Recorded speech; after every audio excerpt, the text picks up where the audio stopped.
A glance along the crowded booths on Spittelgasse tells the story. The shoppers walk hesitantly from one stall to the next, discovering what each shop sells. Here is tobacco, but where is mustard seed? Here are sugar beets, but where is cod?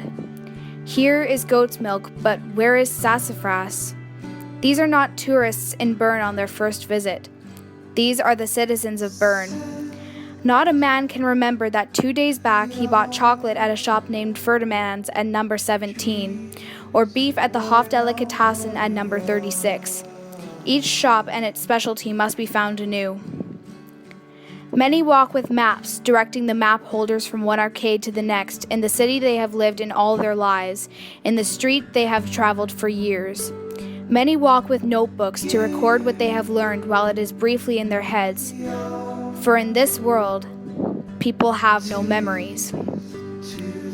When it is time to return home at the end of the day, each person consults his address book to learn where he lives. The butcher, who has made some unattractive cuts in his one day of butchery, discovers that his home is number 29 Najalagasse. The stockbroker, whose short-term memory of the market has produced some excellent investments, reads that he now lives at number 89 Bundegasse. Arriving home, each man finds a woman and children waiting at the door, introduces himself, helps with the evening meal, reads stories to his children. Likewise, each woman returning from her job meets a husband, children, sofas, lamps, wallpaper, china patterns.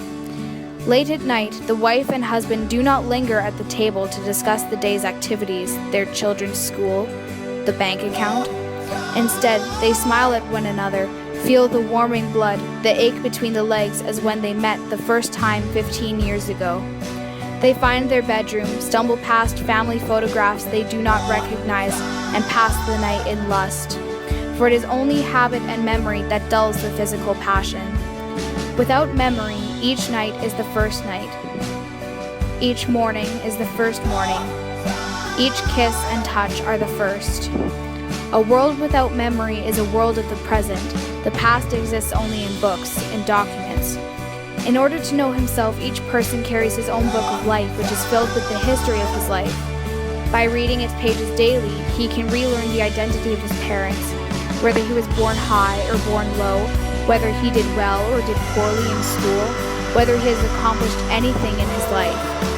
Without his book of life, a person is a snapshot, a two-dimensional image, a ghost. In the leafy cafes on the Brungashalde, one hears anguish shrieking from a man who just read that he once killed another man. Sighs from a woman who just discovered that she was courted by a prince. Sudden boasting from a woman who has learned that she received top honors from her university 10 years prior.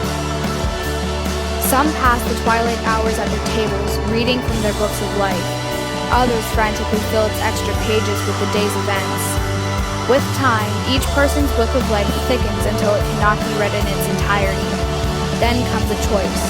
Elderly men and women may read the early pages to know themselves as youths, or they may read the end to know themselves in later years.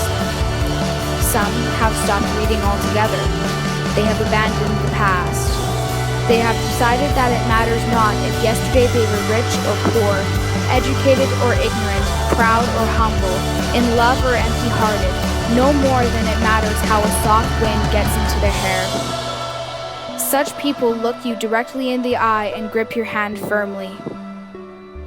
Some people walk with the limber stride of their youth. Some people have learned how to live in a world without memory.